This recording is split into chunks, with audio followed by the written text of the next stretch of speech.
me gustaría finalizar esta conversación haciéndoles un llamado a que esas actividades ancestrales, artesanales, nosotros trabajemos más por rescatarlas y por preservarlas como parte del patrimonio biocultural del departamento de Caldas.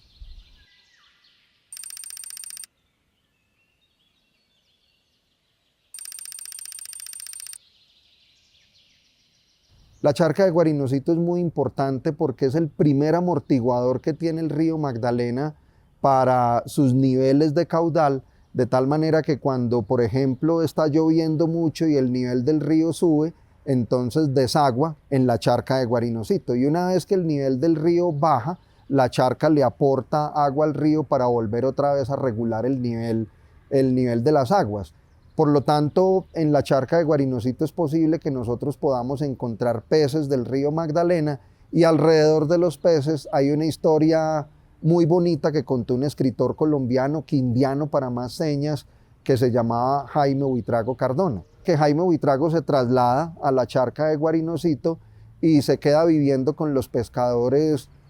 más o menos por un espacio de unos 2 años aproximadamente, pero él quería vivir la experiencia, no solamente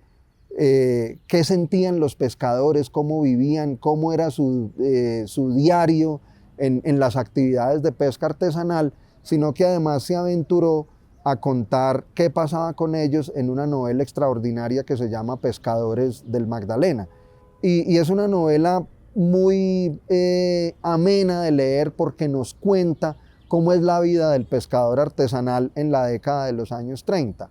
El libro tiene muchas anécdotas que ocurren básicamente con las personas que viven allí. En esa época, en la charca de Guarinosito era posible encontrar caimanes todavía, de tal manera que uno de los personajes centrales de la novela es el caimanero, que era una persona que se enfrentaba a cuerpo limpio con los caimanes. Otra situación muy agridulce de leer es la cantidad de peces que relata Jaime Cardona en su libro, que se encontraban en la charca de Guarinosito. Lamentablemente en este momento pues ya no hay tanta diversidad de peces como lo había hace 60 o 70 años,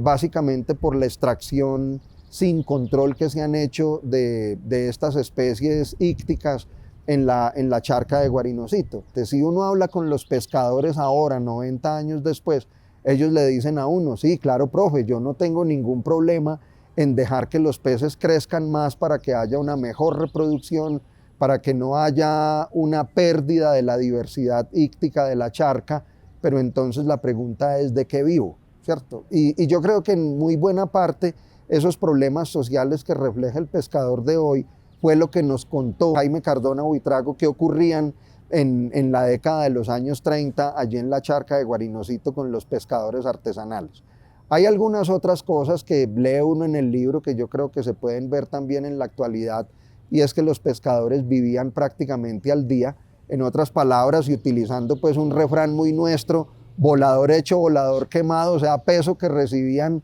peso que se gastaban, entonces pues vivían endeudados, enamorados. Pero yo creo que lo importante del libro es el rescate de una actividad ancestral como es la pesca artesanal.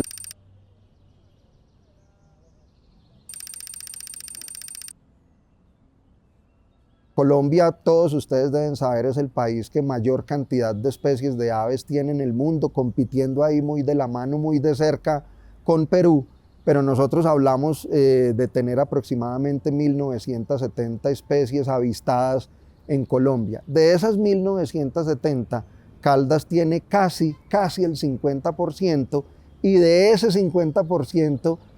yo diría que alrededor de un 30, un 35% es posible avistarlas en los municipios del Magdalena caldense, de tal manera que ahí tenemos un patrimonio y una riqueza invaluable que todos nosotros como caldenses y como colombianos debiéramos de tener la obligación,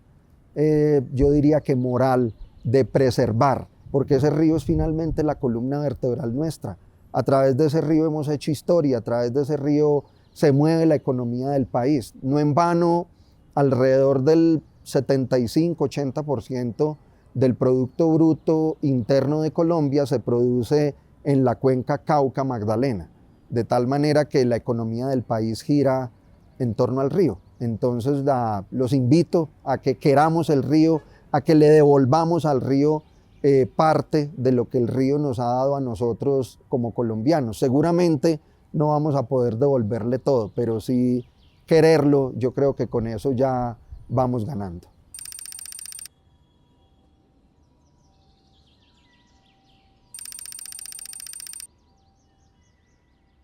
Yo creo que el avistamiento del jaguar